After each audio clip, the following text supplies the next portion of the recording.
Ladies and gentlemen, welcome to Casting the Spotlight episode number 184, featuring Tyler the Comic. What up? He's back for his second solo episode. I think you were on 184 the first time around. This is you were on 148, so now you're on 184. Well, you know what's half of 84? 420. Let's go. I bet you didn't even know that. Let's go. Don't forget it. But real quick, did you know that song actually was the first rap song to win an Emmy? Yeah. Was it? What year was that? Do you remember? I don't know, but it also was the first song I was conceived to, so that's why I have the first song. Yeah, there was many. The sex was long. Master P was the next song. Was the next artist after that? Just a bunch of old school hip hop. Yeah, just an album of old school hip hop. Literally, It was just a mix. Yeah. But yeah, thanks again for having me on, man. I really appreciate it. I'm glad. It's always good to be here and talking to you guys, catching up. It's been like 9 months, right? Yeah. That's crazy. And it was like late September. Like it was only a little bit before that I got this place and everything. So I'm like, that was kind of early on, and all of a sudden we got you back. But I just cannot believe how quickly it's so cliche. We talk about it all the time, but like how fast time progresses and like all the progress you've made since the last episode you were on. I feel like I was just a newborn baby and now I just graduated high school. Like seriously, because the amount of shows that I put on, I've been in Chicago performing in front of a whole new area. I met some people I had a guy from Austin, Texas come fly in to perform some comedy. Dayton, Ohio, a bunch of Chicago comics. So the pace of being a comedian I've grown is pretty fast. Yeah, I mean, it seems like it's definitely been an active 9 months for you. Yeah, you could say that. But yeah, so what else have you guys been doing? I mean, besides this and my blog and moving, I just recently moved, but that's just life, man. Yeah, sports. I know you guys are always up to date on sports. Yeah. Oh yeah. Especially like football and we talk a lot of football, a lot of wrestling on here. For sure. We actually were just talking a little bit before here though about the shows and that you guys were wanting to come out to a show next time, like sometime. So the next show is this weekend. I know this is probably going to come out a couple weeks. Probably one of the days here soon. We gotta drop one more episode. Yeah. Okay. It will. I was gonna say July 12th, August 2nd, and August 23rd are our next shows. We have a bunch of comics from out of state and in-state coming to perform. We have food trucks, cheap drinks at the bar. It's a great time. We have 2 venues. One of them is in Valley Park. It's 1001 St. Louis Avenue. And then the other one, it's a little bit closer to home where we graduated. It's in Festus. It's at 516 Bailey Road at the Marquis on Main. Do you guys know where Jake Tattoos? Yeah. It's literally right next door. And that's one of the bigger homes for STL Comedy Studio right now. It's next to that cheesesteak stand. You know where that little Annabelle, I think, or do you remember one of the girls we graduated with? Her family members. Oh, Annabelle Reed. Reed, yeah. Her aunt or someone owns that little cheesesteak place. Dude, chili dogs, fire. They had a hot dog with chili with pepper jack cheese. So good. Sounds like nothing but greatness. It was great. It was amazing. But real quick, I've been keeping this a secret and I've been trying to wait. I got you guys a gift. Oh shit! What we got here? Well, thank you. Yes, sir. Very much. It's a personal STL Comedy Studio sticker. Oh shit! Yes, and we have official. I have a gray shirt. I don't know if you guys saw me wearing. We have merch at all of our shows. We have them in the back. And our website, stlcomedystudios.square.site. That's stlcomedystudios.square.site. Yeah. Well, thank you very much, sir. Absolutely. You guys stick it wherever you guys want. That way when you see it, you think of me. Yeah. Yes, sir. Oh, man. So you've been, like, doing nothing but plugging away. I guess we were talking about it off air a little bit, but oh, yeah. You just kind of went for it after that because you didn't have your first show, I guess, until after you came on the first time. Yeah, so it was kind of like I was projecting something to happen without even doing it. So I was really kind of bullshitting my way to get to that. You know, I came here and I'm like, this is how I think it's gonna go. This is how I think it's gonna be. And honestly, the next time I came on here, I was like, I hope I'm still even doing comedy.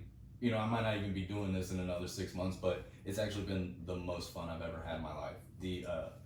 the vibe I have with other comics who take it serious, who try to make people laugh, not just to say obscure things or gross things. They actually have stuff written. It's really cool, and to see how everybody works, it's pretty neat.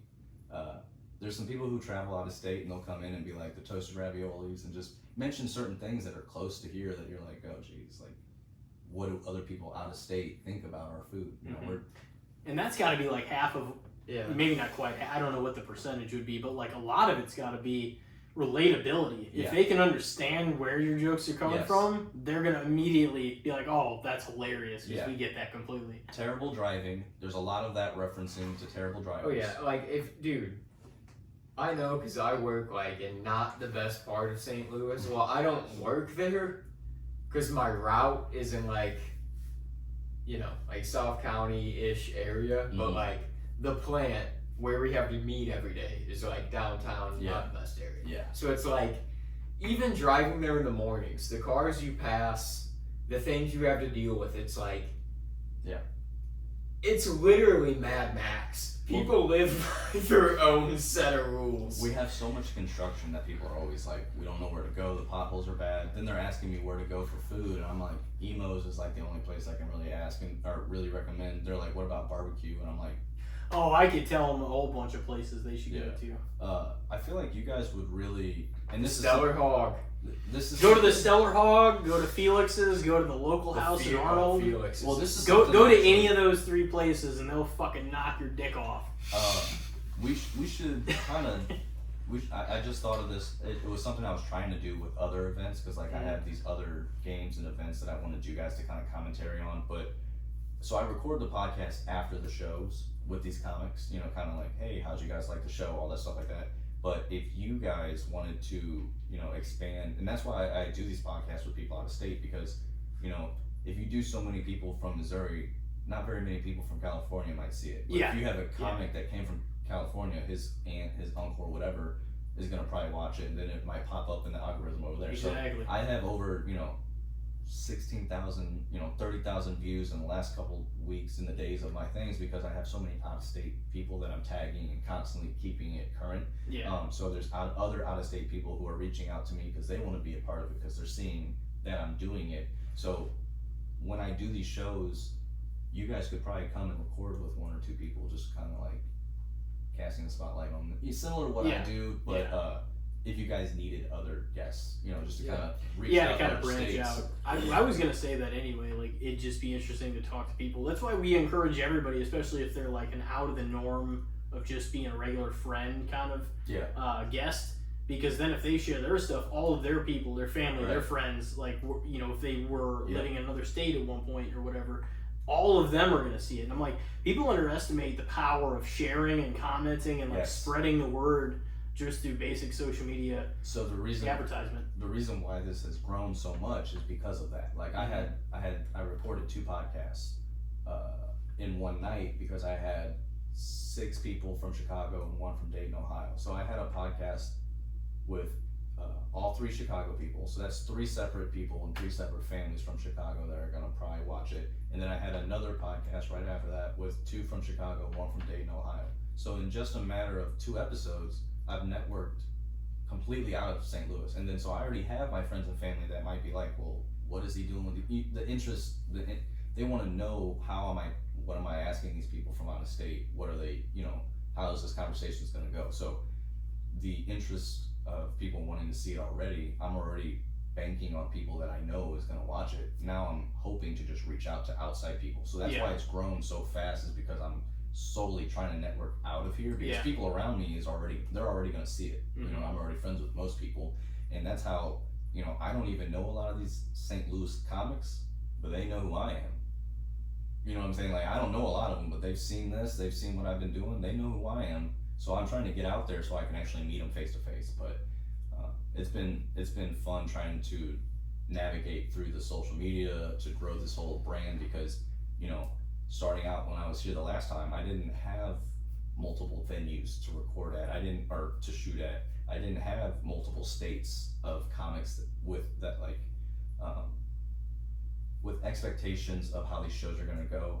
When you have no show, you don't know how it's going to go. You don't know the rough estimate. Because I've had so many shows under my belt, I have an idea of how I want them to run.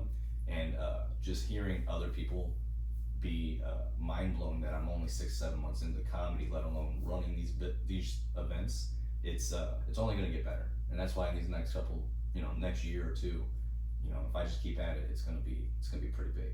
Yeah, exponential growth. Yeah, and and the so more people you reach all their people. Yes, sir. And therefore more people. I'm know about it hoping overall. the first episode here, this episode, and anytime I come back here are gonna be, in the next couple of years, people are gonna come back to watch them because this was prior to what happens beforehand. Like, I want people to watch this that I did like some of these out of state comics that I do comedy with are gonna like this, share this, watch this, just because they know me and they want to know what am I doing, and that's gonna get more views on your guys' stuff. So I'm hoping they're gonna go back and watch the first one, or people I know the next time I come here, I'm gonna have a whole much.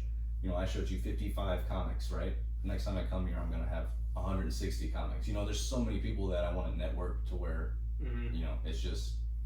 Well, people when you guys gave me a chance, I wanted to return. That's what I was trying to get to. So honestly, we talked about that before too. Is like if any of the local comics, or the comics from out of state that you have on your shows ever want to do a podcast, we can try to make something work. Obviously, with that too. Yeah. The only issue is like most of them are only here for the day. Yeah. So it's like I'm operating multiple people, multiple things in one time span. That I can network. Hey, you guys can shoot before the show. Everyone should be here at 4 or 5. You guys about a half hour to shoot. Show's gonna go on, and then we can record something afterwards. Like I can make it work. It's just we gotta be. Yeah, there'd be a lot of stuff as far as like people that are especially out of town go. Yeah. Well, if I don't want to give it away, but if you come to my shows, you'll see how I would like to say the level of professionalism what they are. Like I have a person at the ticket counter, I have security, I have certain people who will help things go smoother, and it's not just going to be like when you guys come, you're not just going to come and set up. I'm going to have a specific time and place for you guys to set up. Like for instance, the Festus venue, I have a location in that building that would be a really cool setup for you guys to record a podcast prior to the show early Saturday, just to get more depth. And what I can do is it's easy for someone, and you probably know this because you guys have a podcast, to say, hey, so-and-so, would you like to come on my podcast? People love to do that because they want to talk about themselves. They would love. I was excited all day to come over here just to talk about this. Appreciate it. I got a helium contest tomorrow that I don't even want to talk about because I might not even make it. So if I bring it up, someone's going to see the episode a few weeks later and say, hey, did you make it? I'm going to go like, you know what I'm saying? So I don't even want to. Side note, what I was going to say a few minutes ago is like already people can look at your first appearance on here and be like, well, this is his vision for what this is going to be. Yeah. And now even just 9-10 months later, you can look where it is. The growth. Yeah. And there's certain speed bumps, learning curves, and things that I would like to do differently, but that's all what this is a learning experience, so I can grow on it. But I have so many different things that I would like to do with, like, I know a place in the Festus venue that you guys could come, and like what I was meaning though is if there's an out-of-state comic, I'm already telling them that I'm going to record a podcast with them. A lot of them are like, awesome, let me do it, let's do it. They'll stay after till we record it because that's more exposure for them. But if I say, hey, also I have some friends you're going to record you on a podcast before, and then we'll record a podcast afterwards, they're going to be like, sure, let's do it. It's just more excitement and more fun. Exposure so too. If that's something you guys would ever want to do, I just plug the dates. I can also talk to you guys outside of this, and I would like to work with you guys on some of the editing too, because I would like to show you some of the stuff that I've learned, just to kind of, I think it will make your videos a little bit more appealing, maybe, or just I've had to learn the hard way, and if I can show you guys something to save you time and make your videos a little bit better, it'd make me feel better. Just because like I had to learn, all right, if I did this transition after this clip or after they say this, it took me 3 videos to realize I shouldn't do this, and now I like the way these look a certain way, and I can be like, hey, this. Well, I've seen the production value you have in yours, and I'm like, there's definitely a lot of things I'd like to add to ours to make it personalized. Yeah. To like casting a spotlight. Just you know? the text over someone's face, the how it comes up and goes away, zooming in on. I can do face. certain things like even on iMovie if I want to edit and clip it all together and kind of make it something. But there's a whole lot more that I'd like to be able to do on the standard podcast and or ones with guests too. So iMovie, I know exactly what you mean. You can only do so much. Yeah, iMovie's great though in simplicity. You can just kind of put something together. CapCut. Yeah. CapCut. I just downloaded it tonight. I don't know. Do you have it? Are you familiar with it? I am not familiar with it. No. Just take a video of him sitting there and just play with what they have because they have AI emotion. I don't mess with AI stuff like the automatic stuff because it never looks like what I want it to Exactly. look like. Odds are it's not going to be what you want it to look like. But they have a ton of like free transitions, free sound effects. Your text is all free. You can change the font, the color, how it comes up. All these things that really are tough to do on iMovie because it's either too slow or they only show you like 3 options. Whereas CapCut shows you so many options that is a lot more appealing. So I really think if you just look at it, it'll really. It's almost like I'm trying to think. You get a new game, right? And you're just playing that new game. You're getting through chapter after chapter. You want to keep learning this game. When you get on CapCut, you play new things. With being in the studio of podcasting, editing, content, your ability to create reels from just this podcast or any kind of video from CapCut is going to elevate your podcast. I guarantee it. Just you guys saying something that you think is funny. Whether it's about wrestling, if it's a hot take on a wrestling move or a certain person, you take that, you zoom in on him talking, and then cut to you talking with the transition with text. Guarantee you post that 30-second clip, people will tune into the podcast because they'll want to know more about that conversation. You know what I noticed too? If you go on Apple, I think it's more on Apple than Spotify. But I noticed that it breaks down our podcast like now. It's not entirely accurate because it'll be like, oh, the good, it'll even say our segment, the good, the bad, and the shits at one point. But then it'll say, oh, we spent 3 minutes on this. It's like, in reality, it took a lot longer or shorter in certain instances. So like it breaks it up in terms of what they think our segments are, I guess. Yeah. And it'll kind of like show bars for how long we talk about certain things. So that's better than, I guess, nothing. But it's not entirely on the money of how long each thing took. Right. You know what I mean? But there's another thing I want to get to you after we're, you know. Yeah, absolutely. I was going to show you the, so like, it shows how many views. I've had over 14,000 views in the last few days, and it can show you. And this is the pod for STL Comedy Studio? This is STL Comedy Studio's Instagram. Let me just go to views, and like, so for instance, if you want to take a look, it'll show you the post, the reels, and it'll show you followers and non-followers. So, and I'll let like where the viewers are coming from. It'll show from New York, Vietnam, you know, all these different areas, and while you guys are looking, it gives us a breakdown. It's just this is on the CapCut thing? That's on Instagram. This is on Instagram. And most of my videos, my flyers, I use Adobe Express for the flyers, but the reels that I do, I use CapCut, and it genuinely, I think... got a lot of Chicago comics, so you got a lot of views from there. Oh my gosh. Yeah. I feel like a lot of Chicago. I'm almost Chicago. It's growing on here big time, It's more of a home than St. Louis is for me. Wow. But it's because of how I'm quote unquote networking because of you know, I know people in St. Louis are gonna see it if I hashtag St. Louis, right? Yeah. Everyone's gonna see it and scroll. When you're friends with more people, I would assume on social media from around from around here than not, but I don't know. Also, I mean, I'm not saying I'm not friends with everyone, but it's like you know, starting in a new hobby, starting in a new environment, you don't know everybody. Yeah. You don't know, like, when you first were doing wrestling, you don't know every single wrestling person. You're still learning. I just meant because this is your home base. Right. A lot of your viewers you would think, at least. Correct, and that's what I'm meaning. Would think. And that's what I'm meaning. Like, in the comedy scene, I don't know any other comics that would even know me, but because of what I posted, they've seen that because it's in St. Louis. It's in the algorithm. I don't even have to be following them, or they don't even have to be following me for a good chance for them to see it. But if I have someone from Chicago, like I was explaining, 4 people from Chicago on the podcast, their family watches it. Hopefully the algorithm of them up there watching it, it's gonna grow the views already because people in St. Louis are gonna already scroll past it. I don't know. I'm just hoping, I don't know, we'll see in another 9 months if this keeps growing, but I've been trying to play. The only reason I think this is growing as big as it is because of the social media. Like, I'm out on the side of the road in a unicorn costume. Yeah, I've seen with signs and flyers, and I don't think I'm getting that many followers, views. You know, there's not that many people coming to my show from that. But if I post a clip from Chicago or something, and you know, you can even pay to boost on Instagram. You can pay a certain post to boost in a certain area, but I just try to just be consistent. That's the biggest thing. Is like a lot of people were like, well, why don't you do like one show every other month? Because I feel like if people see this come up, STL Comedy Studios, oh, that was a good time, and then they don't hear about it, they think it probably won't come back. They think it probably failed. I have to constantly put out shows, but also that was a learning curve early on. I had too many shows back to back to back that, you know, for example, my first 4 shows, I had an average of 45 people.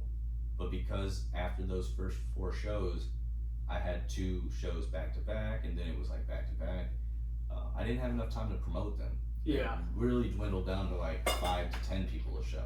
And it really, it wasn't that, you know, the business was failing, the comics weren't funny. It wasn't that I wasn't promoting enough. It's just I was doing too much in between time. So Yeah.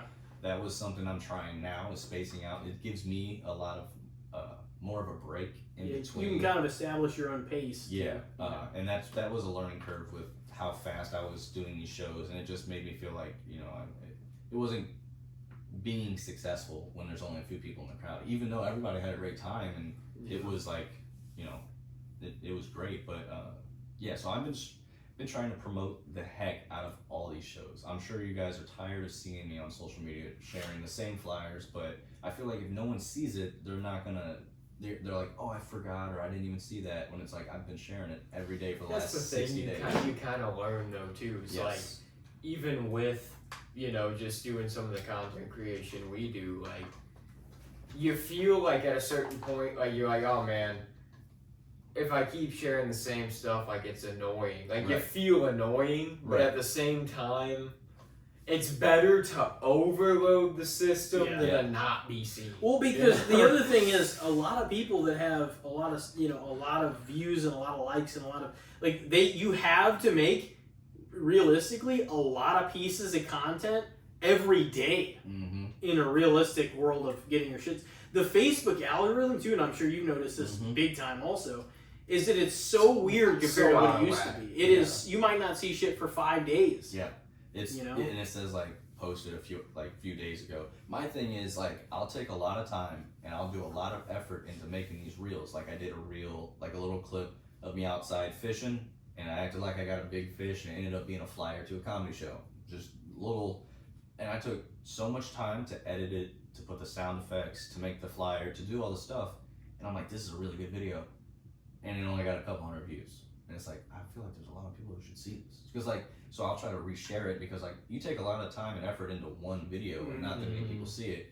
But then there's other videos that I make where it's like of the podcast, of like different clips of the podcast, because again, if you don't constantly share it, people don't know about it. So even though you're sharing it 30 times and people see that flyer, they're gonna remember. If the next time they see you, oh hey, they're doing that podcast, because you shared it so much. So, you know, there's so many people at our soon-to-be high school reunion that I didn't even knew that I did comedy, but they'll know I've done comedy because I've shared it so many freaking times. It's the first thing they're gonna ask you about too. Exactly. And I'm gonna be like, I don't know what you're talking about. I don't do stand up. What are you talking about? Just not trying to promote. Well, I've seen you. Dude, I'm an FBI agent. I can't talk to you right now. I'm just here doing security. Yeah. But no, I'm trying to think. I know I wrote some stuff down here. What I got? There was something I was going to actually ask you about that as much as we talked about last time, I don't think we actually touched on this that much. Should I go and share? Go ahead. I was going to say, what else, because I didn't know if you were ready. Anything or not. So back in say summer 2019. Okay.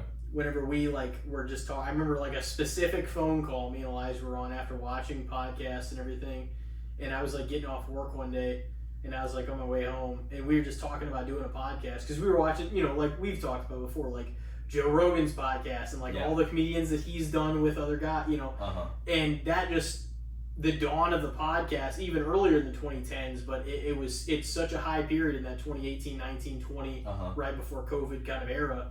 And we're just like, yeah, let's just sit down. Let's just give it a shot. Like, let's see what we got and see what we can kind of bring seamlessly to the table that'll actually make people maybe want to tune in that might be interested in either us or the subjects themselves. Right.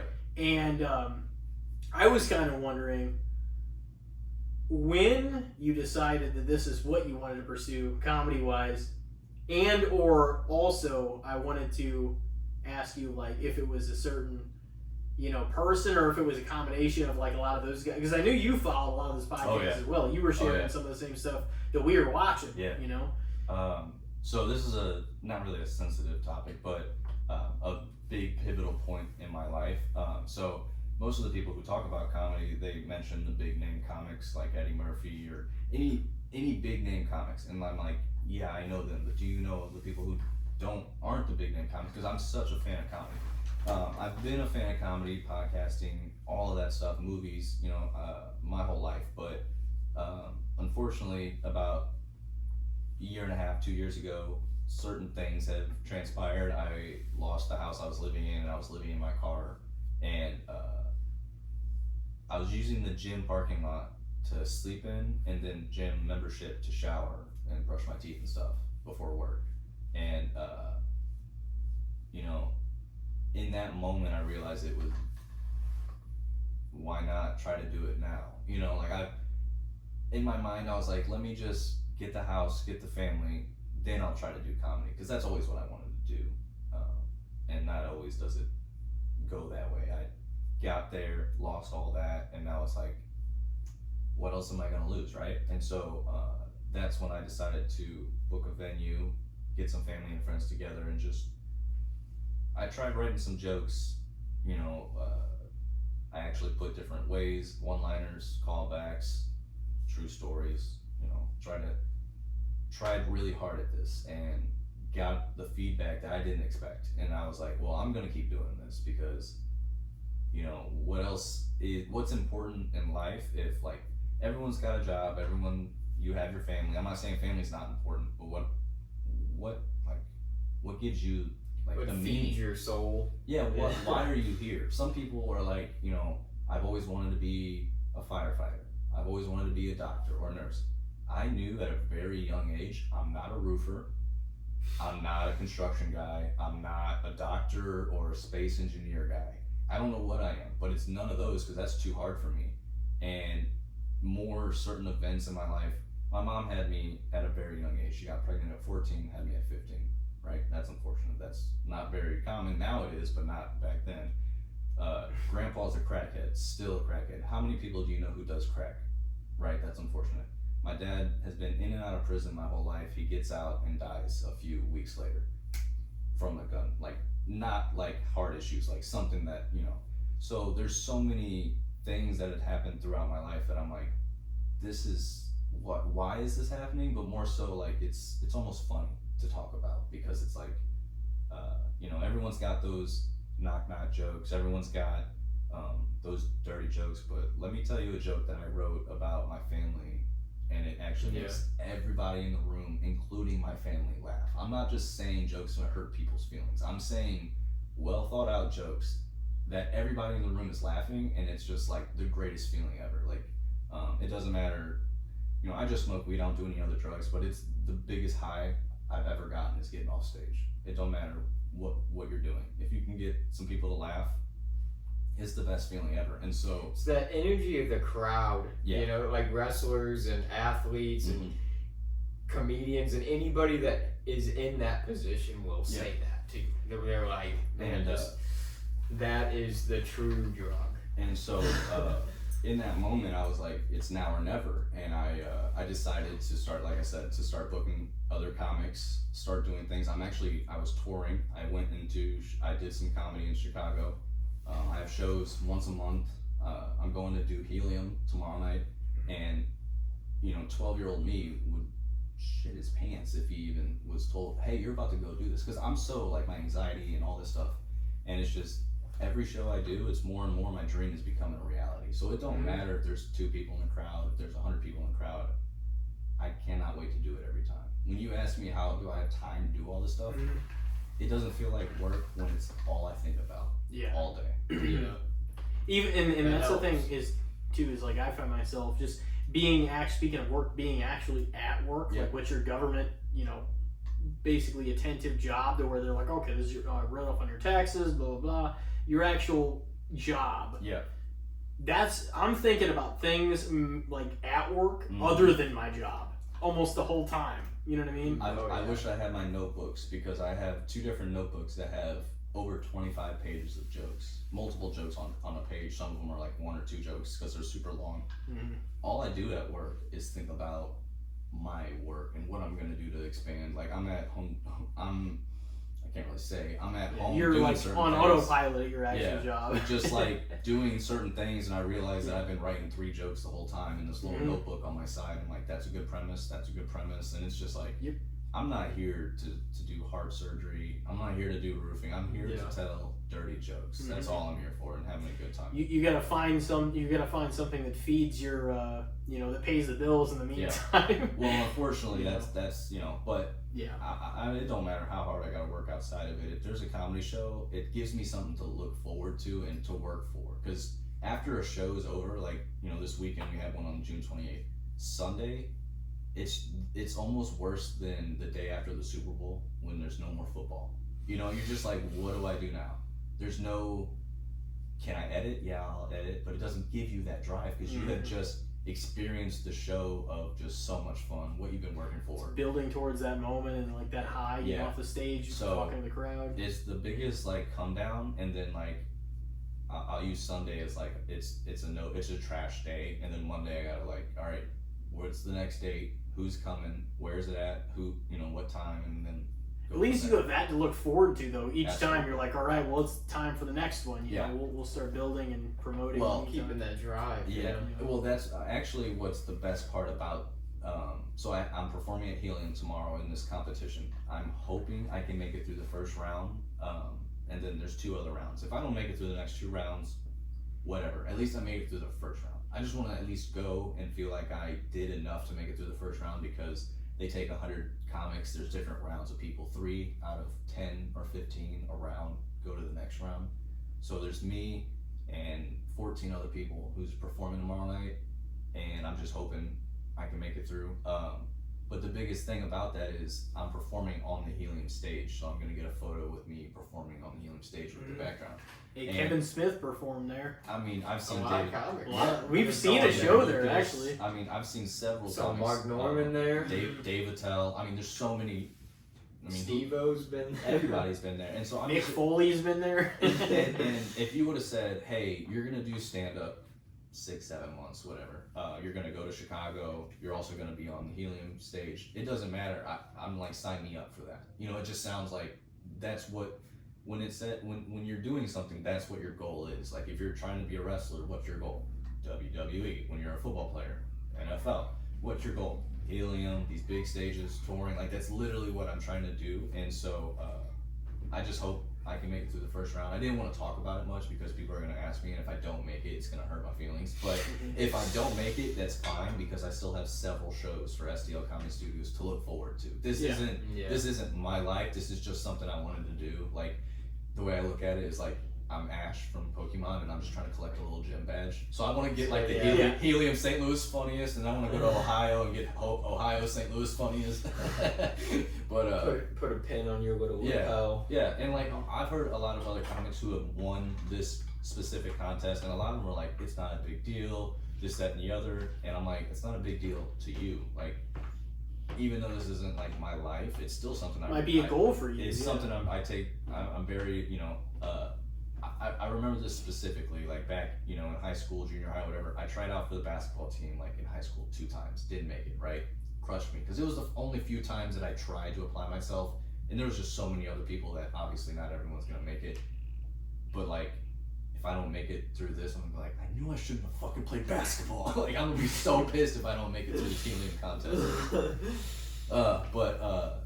No, that's just, you apply yourself, and if you don't make it, it really hurts. But at the same time, if I make it through the first round, I'm gonna feel like I won the whole thing. I'm gonna be like, suck it, suck it, suck it. And they're all gonna be like, you still have 2 more rounds. I'm like, don't matter. I'm the funniest. So yeah, it's you know, I'm telling dick jokes and trying to get paid. You gotta for go it. for broke, man. Absolutely. Gotta try to win the competition, even Yes, if you sir. make it to the first round. You gotta I got on stage. bring it on round 2 as well. One of the biggest things that which it is nerve-wracking getting up on stage. It is nerve-wracking, but I have anxiety very bad. Like I have to take medication for it. And prior to taking this medication for it, I don't think you could have ever gotten me near a microphone, let alone to talk to you guys to a podcast. I just don't think it would have just been weird for me. But now it's like, you can't get me away from the microphone or shut me up, because it's like, I want to tell you how funny I am, really. But no, these shows have been really fun, and I hope you guys check it out. Oh yeah.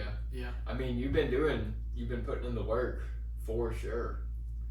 Yeah, Extensive amounts of work. Like Yeah. we even said kind of off air, but it's like, man, it's the amount of time that it would even take. It's like, how does he even? You got a I lot mean, to you balance. got a lot going on too outside of that, you know. Yeah. There's been several times I'll wake up at 3 a.m. and I'll text myself, or I'll write a premise down, because it's like, if I don't text this or write this down, it's gonna go away. And those are like specific jokes that like you just can't let those go.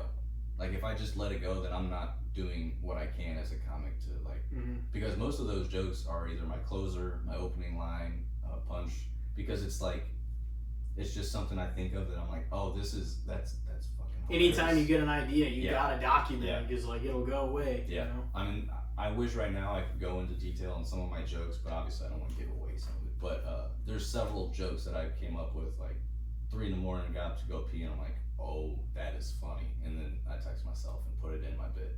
And then I've had some jokes that, like you've asked me earlier, some jokes that don't go very well. They land pretty flat. I mean, that's part of the experience, though, I Right. imagine. Right. And what's really great about these shows is I've had a lot of incredible comics performing with me. So it's like, I'm learning from how they do it, how comfortable they are on stage, how easy they are to go back and forth with other crowd members. It'd be different if I was just doing comedy and, you know, I'm new in this, but if I was the best one in the room, that's probably a bad room. You know, if I'm new in comedy and I'm the best one, that's not a good situation. So most of these lineups, I'm trying to compete with these other comedians, because it's forcing me to try to be better. And that's the best part about it too. And that's who you want to hear the feedback from, is the people that are experienced, that have been in it a while, that have had some success and performed in big rooms. Yeah. That you can listen to, instead of people that are like even newer than you. Yeah. And you're like, well, I don't know shit, so like I'm not gonna not gonna listen to you. Oh man, like I said, I've only been doing this for like 6-7 months, but this I went to an open mic the other day, and this guy came up behind me, and he was saying stuff, but they weren't even jokes. But he was acting as if he said a punchline, and he was waiting for the audience to laugh. And when there's no laugh or something, because we didn't even know it was a punchline. We didn't know it was like knock knock, and then you respond, who's there. It wasn't even like that. It was like, hey, so I walked in today. And when no one laughed, when no one laughed, he'd be like, oh, I guess I'm missing them tonight. And then it made me even more confused. I'm like, was that a joke? It's like, dude, you're completely missing me. I don't even know what the fuck the punchline is here. I felt so bad for him, because I'm like, you know, I just went up on stage before him, and you know, I did okay. I'm not saying I did great. I did okay. He went up behind me, and I'm sitting there trying to be supportive of him like this. And then when I see how he's going, I'm just like, oh, fuck. Okay, he's almost done. Okay. And then someone like laughs, but not at his joke. Just kind of like, oh, this is awkward. A sympathy laugh, right? He literally goes, oh, I got another laugh. All right, I'll give you guys another one. And we're all literally like, oh God, please don't. Oh God, please stop. And yeah, let's just say that gave me a definite confidence boost, because like if I'm new and I did okay and I'm not doing that, then like, you know, there's certain people who are, for football or wrestling, physically gifted. You know, they're just big. You don't have to try hard to be big, right? When I go to an open mic and someone is significantly bad, and I'm not saying I'm great by all means. I'm still brand new into this.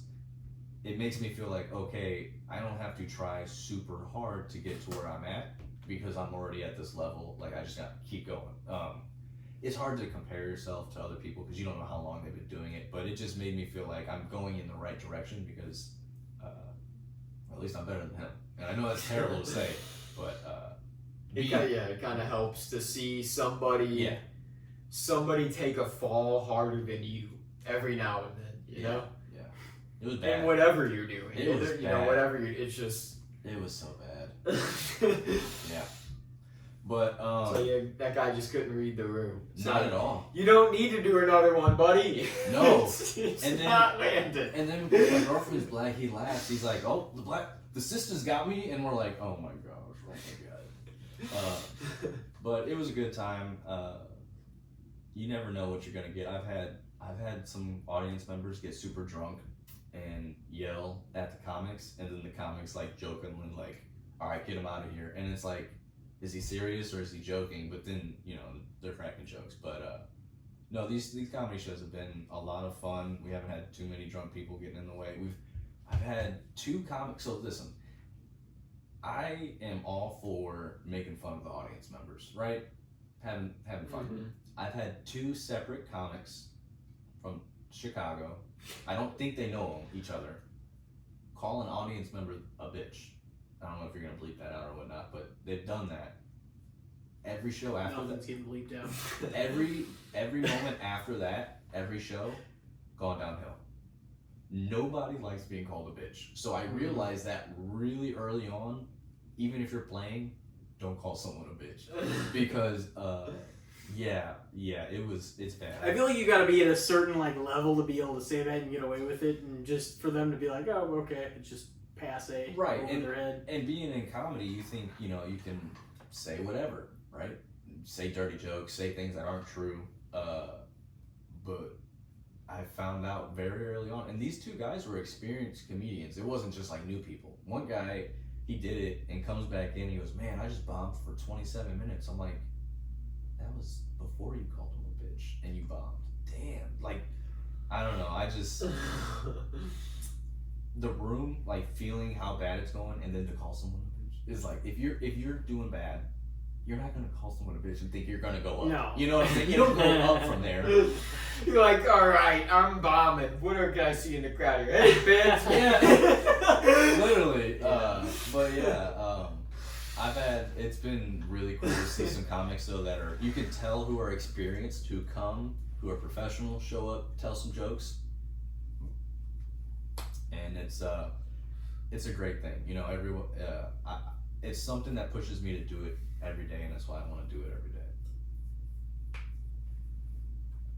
Yeah, like we were saying earlier, like I kind of said, like, feeds the soul. Absolutely. You know, absolutely.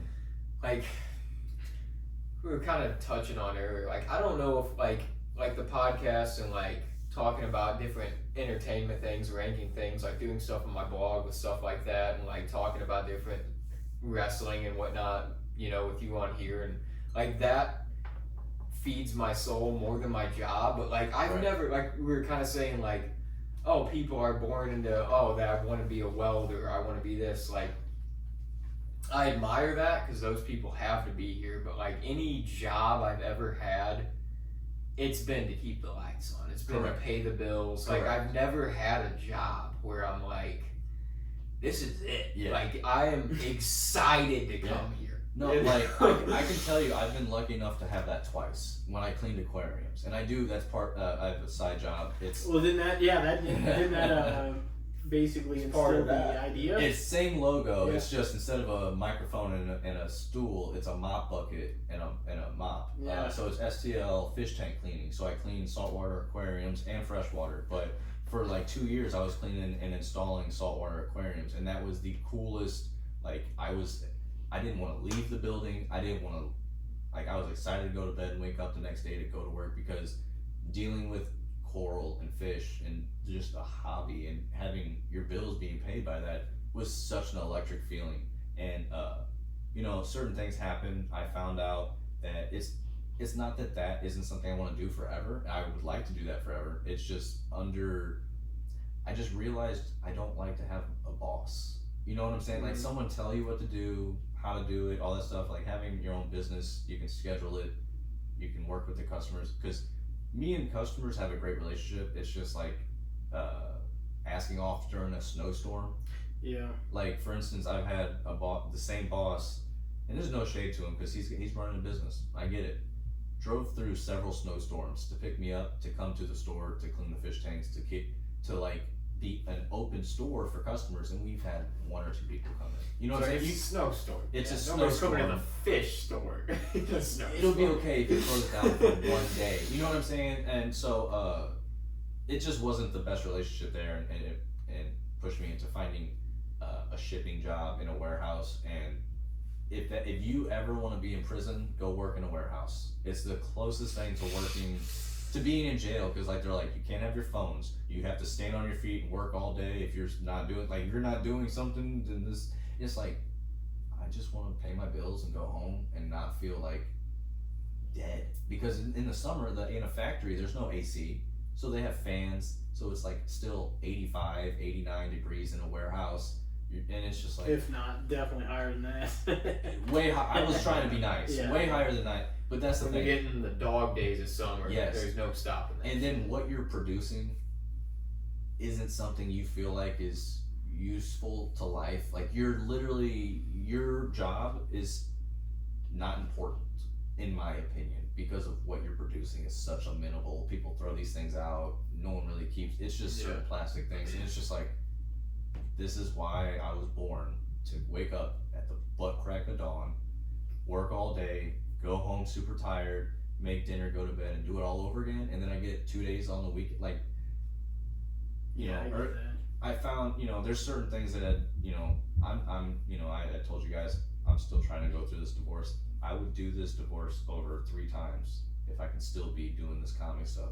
Like, if you told me this is how it would go, because the fulfillment and the gratitude and just hanging out with people who are out of state but are here for the same reason, who are passionate about comedy.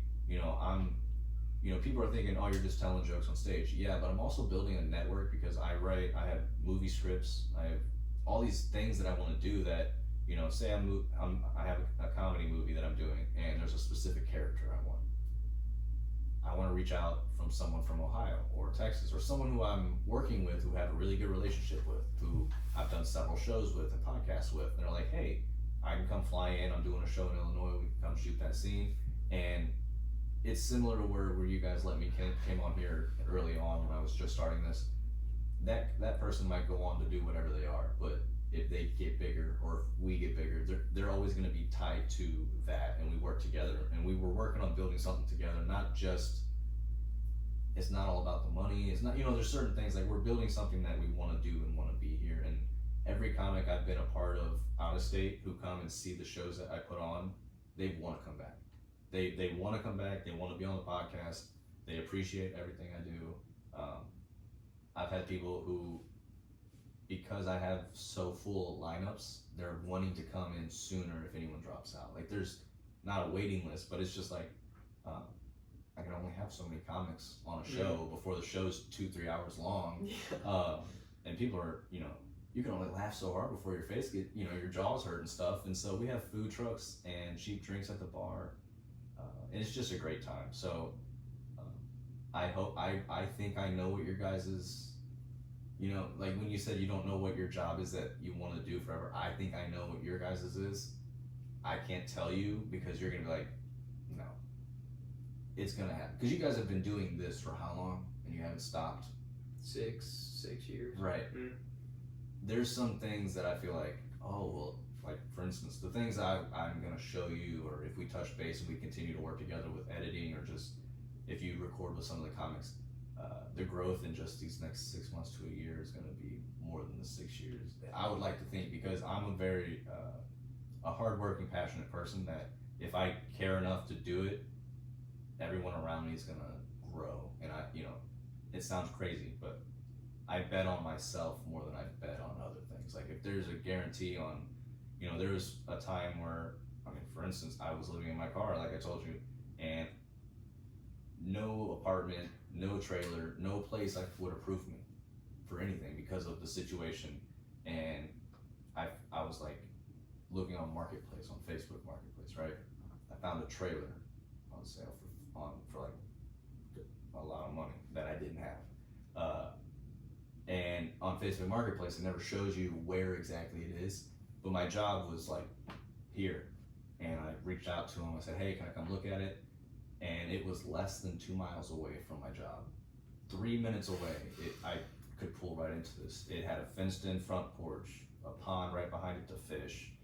Everything, a fenced in yard for my dogs. Everything I was like dreaming of. And, you know, I'm like, cool, awesome. And a friend was like, how are you gonna get that money? I was like, don't worry about it. And, you know, so many hoops I had to jump through. So many things I had to, lucky things that had to happen. Not just, here's the money, go pay it. There was a lot of things I had to do to be where I'm at. And that's why I know I was betting on myself. Like, if anything's gonna happen, I'm not relying on other people. I know what I have, what I can do, you know, how many hours are in a day, how much I can work. I'm working 4+ jobs while going to the gym, while being a dad, you know, and there's a very few amount of people who can keep up with me. And I'm not trying to say that in a cocky way because I've heard it from other people. They're like, dude, I need a break. I don't know how you do this. But when I'm passionate about something, it's like a drug that, you know, I don't need anything else besides weed because it slows me down because I'm constantly going. So sometimes it fuels that creative energy too, you know? Yeah. So I hope after this, just because of a lot of the stuff we work with similar equipment, I'm really hoping I can show you some things here and there, and we can just grow together as podcasting people. You know, because there's a lot of people who have podcasts. There's a lot of people who do. A lot of people who aren't really going to sit there for 3+ hours to listen to what you're going to talk about unless they really dedicate that, right? So I feel like there's a lot of editing. There can be a lot of editing, just to keep that video a little bit more interesting for people to be like, yeah, I'll section out to listen to this. And that's the hardest part, is keeping people engaged. Because if you're on Facebook and you know it, you scroll in an hour, how many times do you think you scroll past a video? So many times. What makes you stop and watch that full video? You gotta think about what is it, the sound effects, is it what it is it how that's it looks? That's the thing that like is hard for me a lot of the times, because I'm like, I'm not even saying that there isn't new people that I pick up along the way either, because like I listen to podcasts all day at work, right? And I discover new podcasts through podcasts I already listened to. And like even with like YouTube, like there's some guys I follow that do like movie reviews and stuff, and I know, like, even trying to think, I'm like, how did I even discover these guys? Because now, when I go onto YouTube to watch something, I just go to my wrestling, my movie, my comedy pages, and I already have my subscriptions to catch up on. I'm like, so to discover new things to even me, who's a person trying to put out new content. It's like, it's hard because people get so dedicated to their people, you know? And I'm the same way. I know exactly what you mean. Whenever I was working at the factory job, I was getting mad because like I'll have a podcast on every Monday. I got a podcast on Tuesday evenings. I got a podcast on like different ones that come out every other day of the week. And I can't keep up because I'm at this factory for 8+ hours and I can't listen to my podcast. Like, dude, I'm 3 podcasts behind. I need to listen to this shit. And I feel crazy, but it's like other people don't care about podcasts like that. But that's literally, I wake up, go to bed, constantly. I go to YouTube and I hit the podcast button, I refresh, I'm like, oh, let's watch that one. You know, you watched stuff for a couple months ago just because you like the people, you like what they do. So if your videos are continuously engaging, bringing new people, bringing people back that you've seen that you liked before, there's so many, I mean, you know this with bringing reoccurring guests, there's so many elements to make people want to come back, you know. And then if you have which you guys have a whole catalog of all old videos, when people start to get addicted to you, they'll just go back and watch your old Yeah, stuff. and I've noticed that too on the channel and everything. And our YouTube has been around for significantly less than our audio has been around. You know what I mean? It's only our audio or our video has only been around about a year plus. At this Okay. point. I'm only on YouTube. I'm not on Spotify or Apple. We're on Google Podcasts, Apple, Spotify, Yeah, and all that. I'm only on YouTube just because it's not saying it's I'm sure it's easy to upload to those guys. It's just I already have so many things to upload to. I have my personal social medias. I have 2 business social medias on top of the website, on top of the YouTube to upload all these different things to get the word out. Just to go to YouTube, it's like YouTube's the main video that everyone goes to. It's just like Netflix. When you go to a streaming service, you just click Netflix and start scrolling. So when you go to YouTube, you just start scrolling. And if anybody types in STL Comedy Studios or just another podcast, you're gonna find me talking to comics. At first, I was like, whenever I was looking through ours, I was like, I'll just try to upload it onto Facebook, and then I realized how long it was gonna take and how fucked up like the algorithm is on Facebook. I'm like, it's worth it way more to just put because we can upload the video onto Apple or Spotify as well. Yeah. And there's probably a way to do that in the audio and have that match up and everything. But like if you do Spotify too, and probably Apple, you can switch from audio to video in the same feed. If you post, but we post right now our audio to Spotify and Apple and Google, and we just post the video to YouTube. But it's like it's much more efficient to just post it on YouTube and share the video on Facebook and everywhere else from YouTube. You know what I mean? Yeah. In terms of the video, but I would like to have both on everything. Right. I know. That would be nice. Yeah. No. I do. So when you do post on YouTube, do you just post that, or do you add the audio to the video?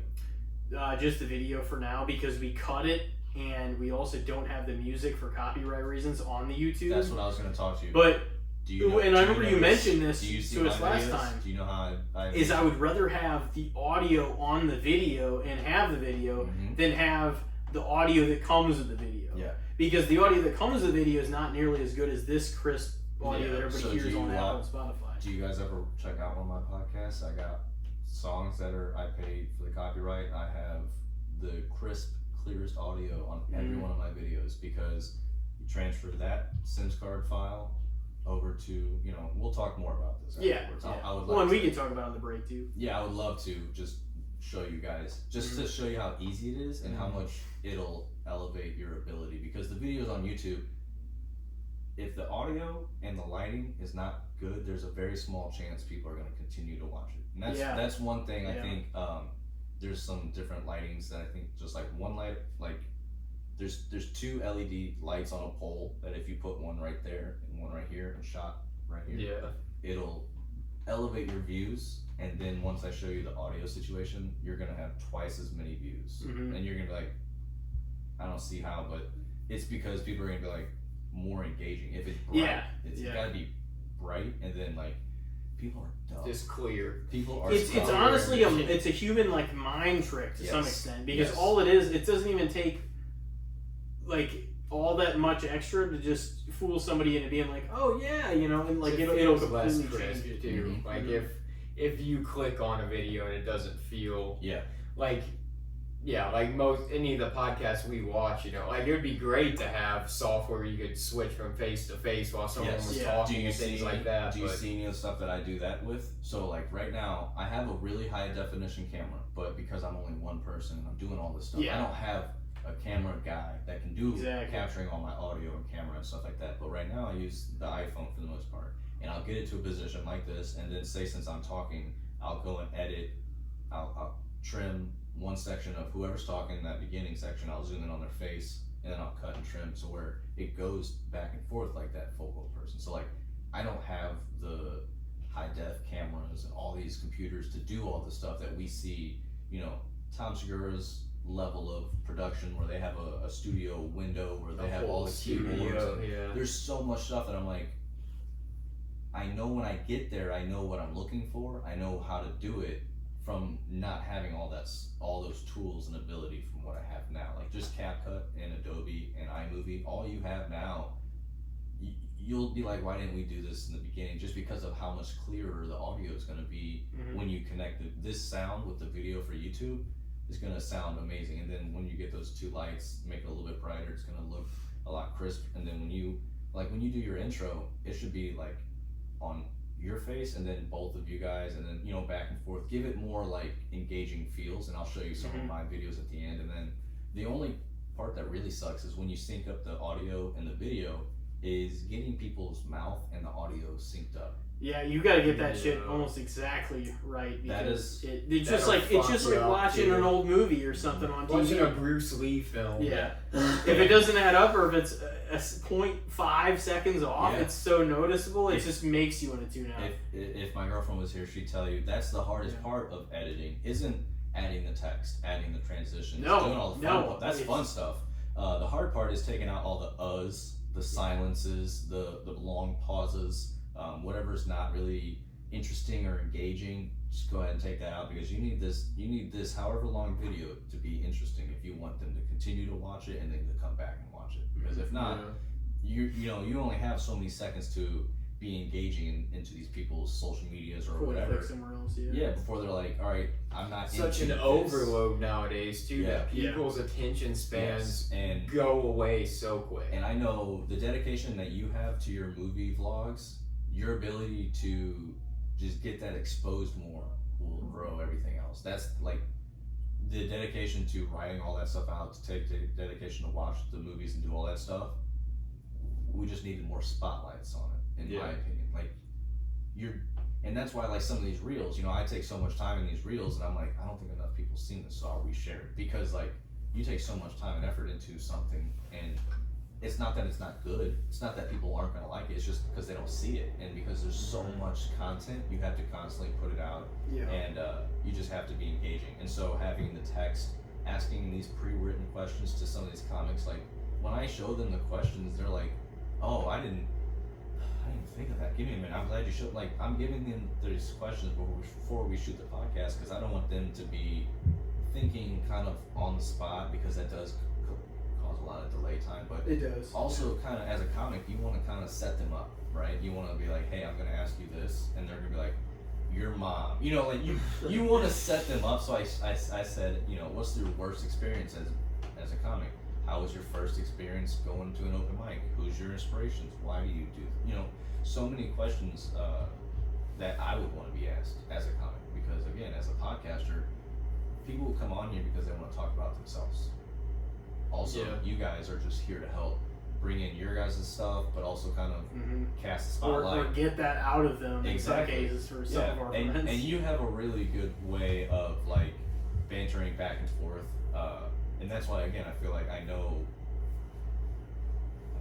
I sound crazy saying this, but I know what your guys' like meaning is, if that's what you guys really want to do. I sound crazy, but I tell my girlfriend this shit all the time, and then stuff will happen, and I'm like, I told you, like, I'm not crazy. So well, honestly, and I don't want to go, I don't know if we told you this on our first one or not, but we 2023 we got the opportunity to do like a Comic-Con in like Cape Girardeau. I saw a couple and then probably about a month after you came on, we got the chance to do it again.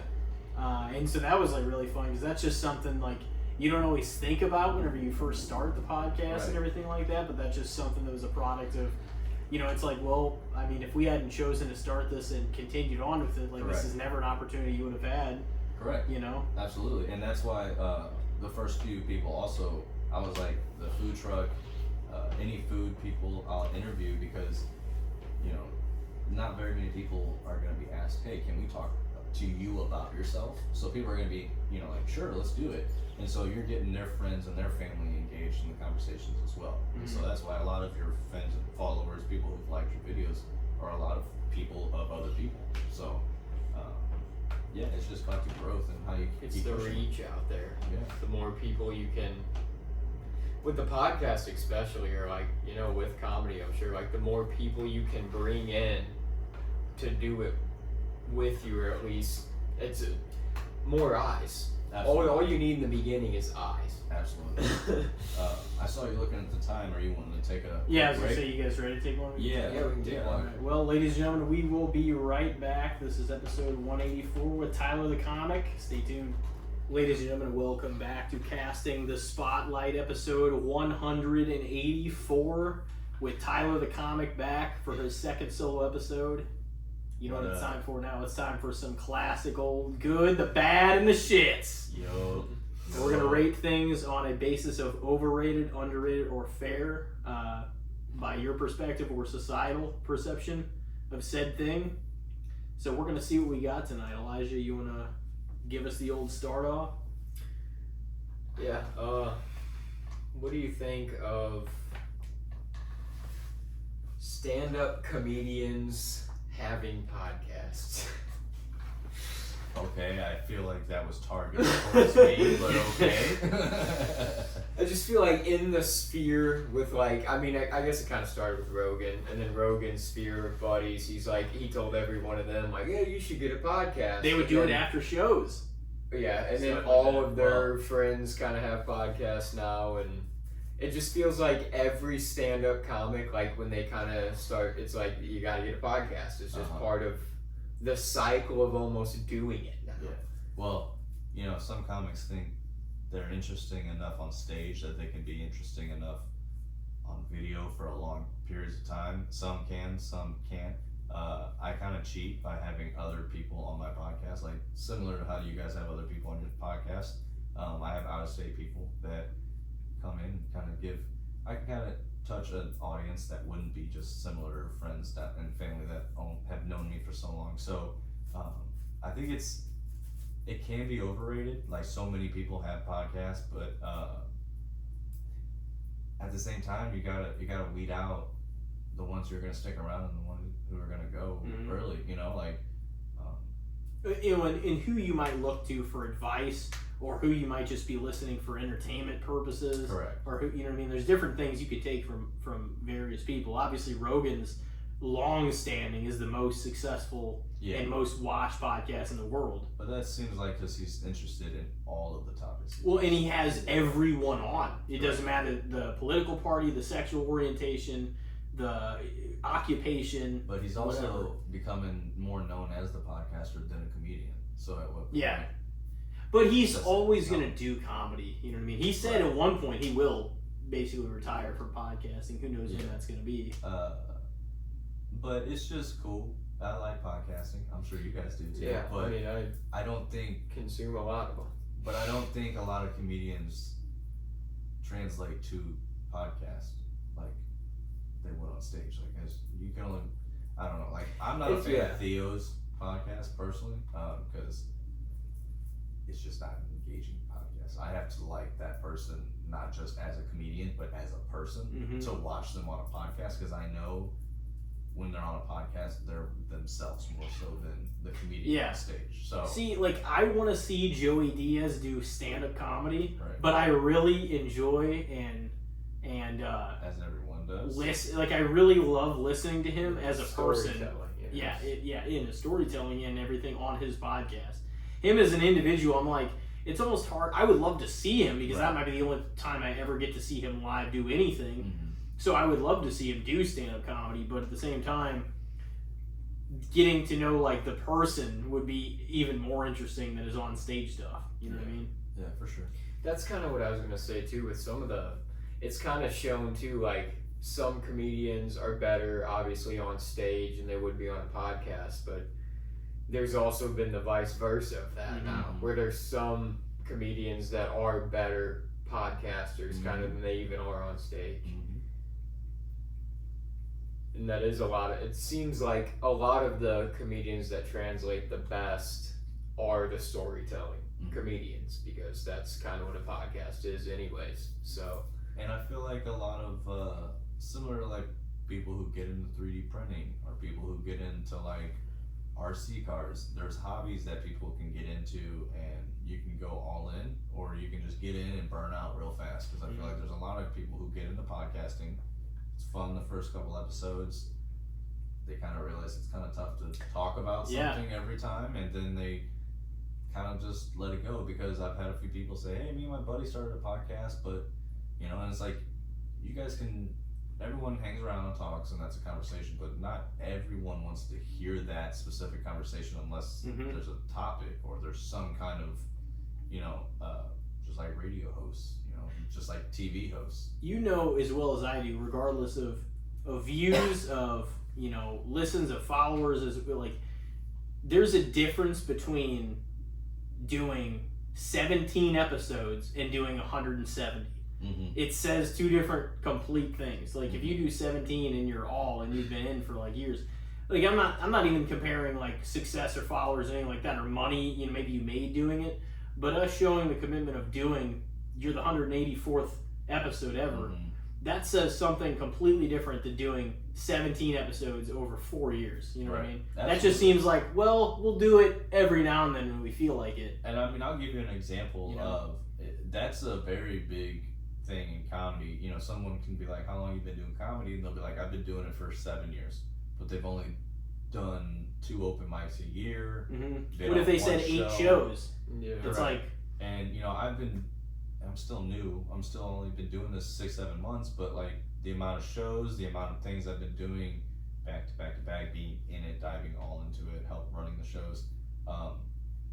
It's really like, I'm always gonna say I'm new, even if I'm like 3-4 years into it, because I'm not to where I want to be as a comedian, or where I think I'm comfortable enough to even say I'm a veteran in this. Because honestly, until you're doing Netflix specials, you're nobody until you're that level. And there's some comics who are getting there, but that's just because right now comedy is a big thing. So everybody's getting more exposure because there's and everybody has a social media account, so it's like you can be known by at least a small audience earlier than when your like blow up might be. But yeah. So stand-up comedians doing podcasts. Yep. Just. Well, I mean, without them, especially the comedians, we probably wouldn't have taken a step into doing them. Yeah, that's why they were my initial launch into podcasts. Like, there's a lot of different kinds of podcasts I consume now, but I probably wouldn't have gotten as into podcasting if it wasn't for initially listening to the few stand-ups that I started to listen to. I'm going to say fair on that one. I think. Yeah, I would say so too. It doesn't necessarily mean oversaturated at this point, but they were the launch. It's oversaturated in every sense. It's not just comedians' podcasts, and frankly, a lot of the comedians' podcasts are probably more interesting than some. You know what I mean? So, I would say fair, because without him, the landscape wouldn't be the same. Seeing as how the person on top has had the top podcast for fucking 10 years, and he's a stand-up comedian. And a UFC cage fighter, commentator, and a lot of other things, but still, it's, without that wave of guys especially, I mean, that influenced what you're doing and what we're doing, you know what I mean? Especially comedians in the podcast realm. Absolutely. So I would definitely say that that's fair, because I don't know if it's underrated, because I think most people recognize it, but it'd be really hard to say it's overrated, because without them, it wouldn't be at the stage it's at. Stand-up comedy or podcast.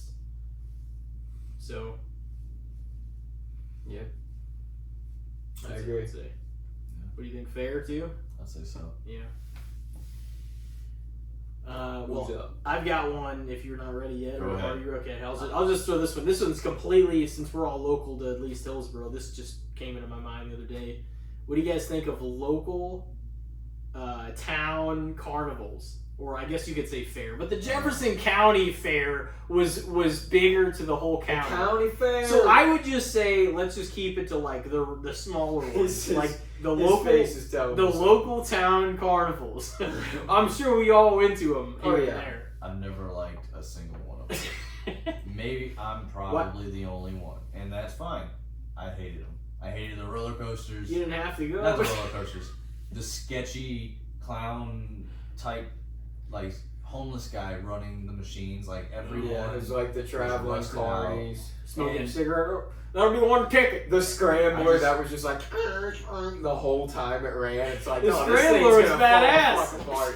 And like the octopus, dude. The octopus was fun, but I always felt like that cart was gonna break the fuck off. And then I'll be driving, and it's like you see they'll be going. There's like one on a Sunday morning because there's just one person up there going, and I'm like, I'd rather be doing anything else. And then,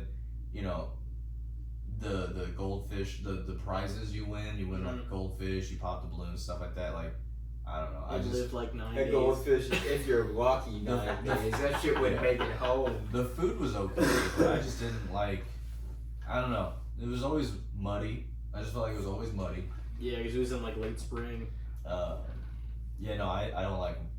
Don't ask me because I don't like them. You think they're overrated then? They shouldn't be. They shouldn't exist. You didn't have to go. Take the risk. I mean, you did though a little bit. No, you didn't have Whenever to. you were in our freaking town and you hung out with anyone, Yeah. that's what they did that week. There was a little pressure to do Roads. it. Roads. Hey, you didn't have to. You could have just stayed home and fucking chilled. You could have. To be honest with you, I don't think I really ever did win. Maybe once. But like they would block off roads. Everybody would go. There would be the one fight. Right by like Hardee's and shit. Yeah, there's like some terrible musician who hasn't had a hit ever who performs there, and they're like, "Did you hear Billy Bob Billy's gonna be here to perform a song?" It's like, man, I can't wait to go. Like, who cares? Like, Oh, I can't wait to see him. It's like you've never heard of him. oh my gosh, Yeah, that would be It annoying. really cake. is like, funnel cakes were good. oh yeah, deep fried Twinkies. But no, I didn't like them. Didn't like them. I don't drink, so I, I feel can't like go there. they made me sick all the I mean, time. most of the ones that I went to was well before I could drink. Right. Yeah. No, it was just a lot of people. There's a lot of people. But yeah, so I don't like them. Yeah. What do you think? Overrated, underrated, fair?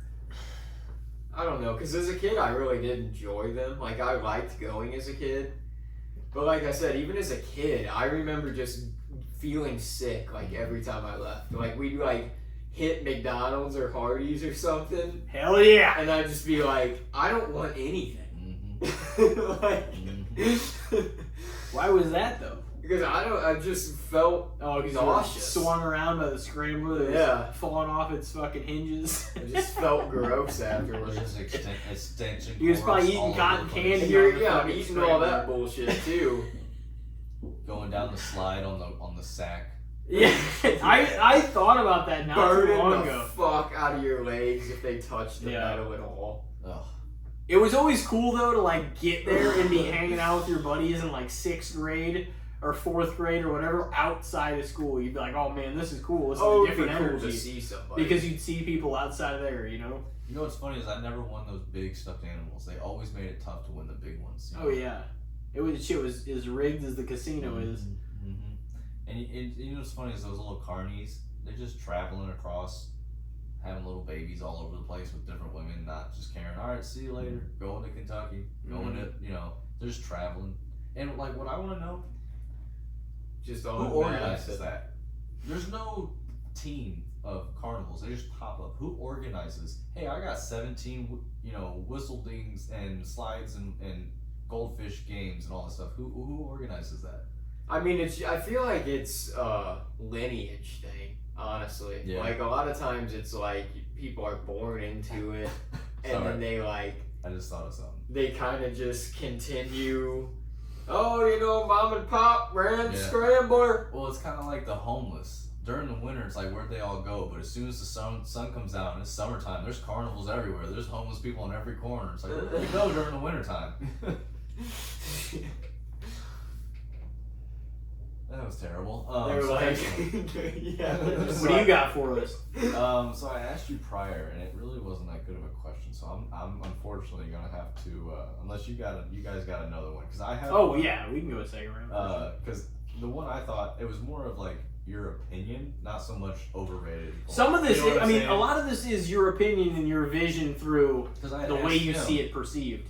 You know? How would you guys feel about performing in front of a live audience? Yeah, that's a fair, good, the bad, and the shits topic. You know, it's weird because I've always been get a chance to, kind of like you were saying, get somebody on the podcast and they get a chance to speak about themselves. And we talk about ourselves on here, but I was just talking about it with Elijah recently. Is I'm like, it would be interesting to do a different style of an episode where we're kind of like, one of us is hinging the spotlight on the other one, and then vice versa the next episode. You know what I mean? Yeah, as more of a we just talk about topics and give our opinions, just kind of make it a little more personable, Well, I guess more similar to when But- you guys went to Comic-Con. You guys were asking questions in front of a live audience, right? You guys were recording in front of... How did We were that just go? talking, and like some Yeah. people in the audience would sometimes comment or ask us a question or Okay. whatever, but we would They'd just like kind of go direct on. us away, And And every we'd now have and about then, an but- hour. Okay. I was just Um, curious, because like, I was more so like, I asked him, I was like, if you went up on stage, could you carry the conversation on stage by yourself for 3 to 5 minutes and make some jokes? And he was telling me some jokes, which honestly they were pretty good. I think Yeah. if you come out on stage, put your name in the bucket, because we have bucket pools. Go up there and just see what it's like. I feel like I would almost Yeah. be able to. 3 to 5 minutes, dude. That's like, I mean, that's Yeah. a while It when is a you're long up there. I feel like if But you I can was escape that after that. not hosting like you are, like the dare I say, like the Kevin Hart way, where you're you're the host, and then you're like bringing back out this guy, then bringing back out this guy. I'll go make a few more jokes. I feel like I could be maybe a decent like intro guy, say a few things at the beginning and just kind of get the energy riled up, and then be like, let's fucking have a great show kind of thing. And do something almost like that versus, I can go up and I got 15 minutes of material that are just gonna. That would be a little tougher for me, because I'd be like, oh fuck, man, this is gonna bomb. Because if you don't, That might. if you don't get laughs in the first 3, you're like, you guys got 12 Yeah. more minutes of this. I feel like I would be a good like guider of like sort of commentary / like the narration going into the Oh, show, yeah. introducing it, saying like just pumping the crowd up kind of thing, maybe making a few things that got some laughs along that, and then introducing. I feel like I could maybe do something like that, Yeah. but I know I'm not the kind of funny that I would be a stand-up comic kind of Okay. funny. That's what I think about, I mean, not that like I couldn't give it a go if I really tried to, but I don't know if that's where my true preference of entertaining a crowd would come Yeah. from. You No, know what I mean? I think it's in something different than that. I like to But I ask- do respect it, and I love it, and I definitely admire it, because I know it takes a lot of. I just don't know if that's the type that I would come from. Yeah, You no, know what I mean? get similar reactions of like, oh man, I can't go up on stage in front of people. I'm like, Yeah. no, that sucks, but it's what sucks more is when you say something funny and no one laughs. Like going up on Yeah. stage in front of people, okay, starting's kind of tough, but when you write something down and you're like, all right, this is supposed to make you laugh, and you're not laughing, and you're like, you gotta keep going, and nothing's hitting, and yeah, so it's tough. But I was just wondering, seeing how you think you could hold up. I think I could go up there and like at a certain point I wouldn't be, especially if I had like a drink or two, enough to build Yeah. my confidence, but not bad enough to where I'm Yeah. fucking falling down. Well, yeah, no, But like, you only want to go up there for like a few minutes. You wouldn't want to Yeah. hit a first. Someone, there's people who are learning the hard way. They go, my first time I went up there, I went up for an hour. I'm like, what? I really feel like An hour. I Yeah. could maybe be a good vibe setter person to like Yeah. instill the energy, like the energy in the crowd kind of thing. But the actual material, it's not like I've never thought about it, but I'm like, I don't know if that's sort of the medium of entertaining I would be in front of a crowd. You know what I mean? Not that I couldn't do other things or get some laughs in other ways, but I don't know if going up material and storytelling in that sense is me or not. I think your car wreck would be a good topic.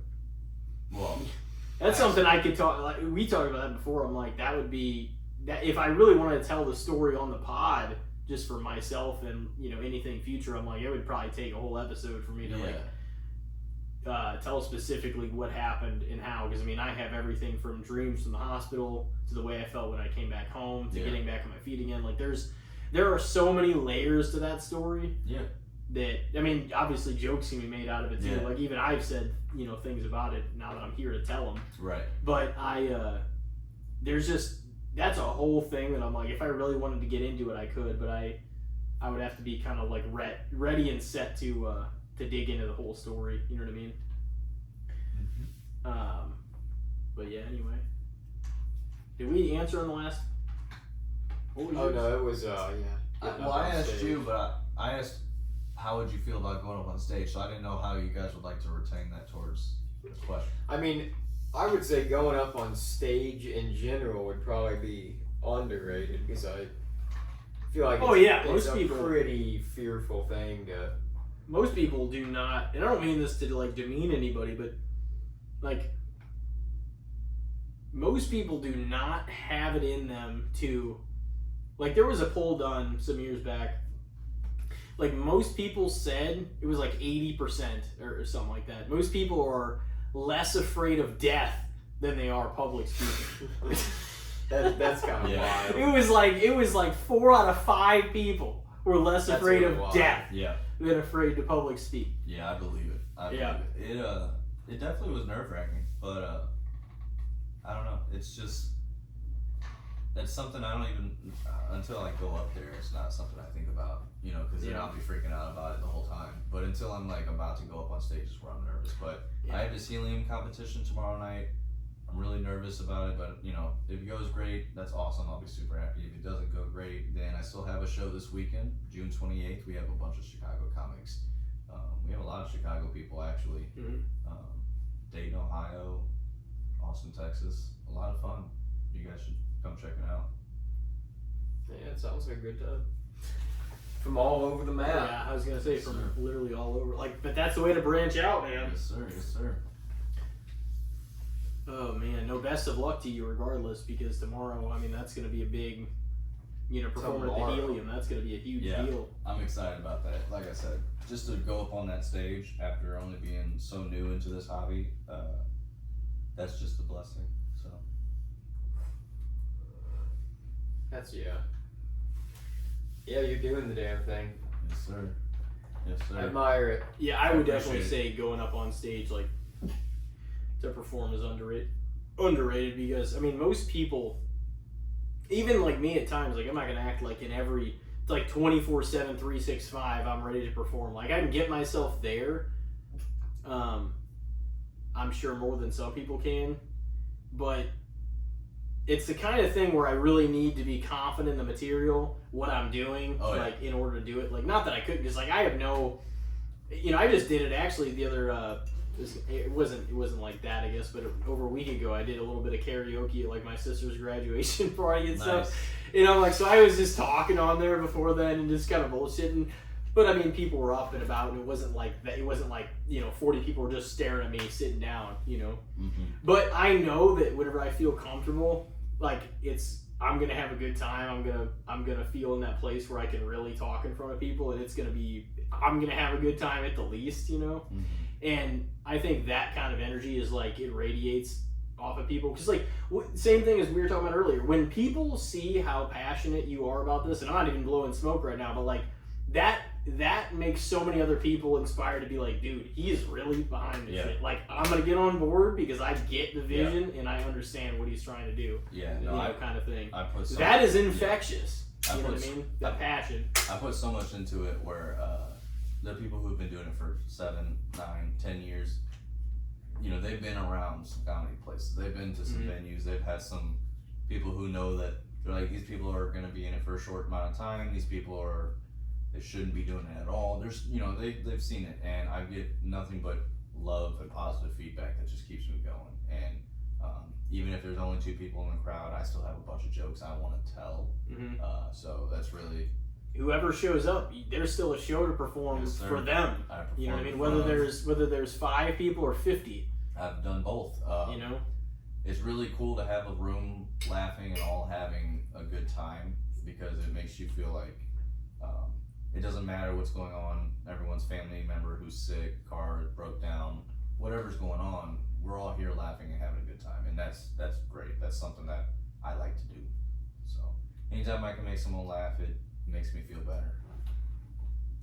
I would definitely say underrated too, because there's just not a lot of people that are willing to, that have the guts to get up there and perform in front of a live audience.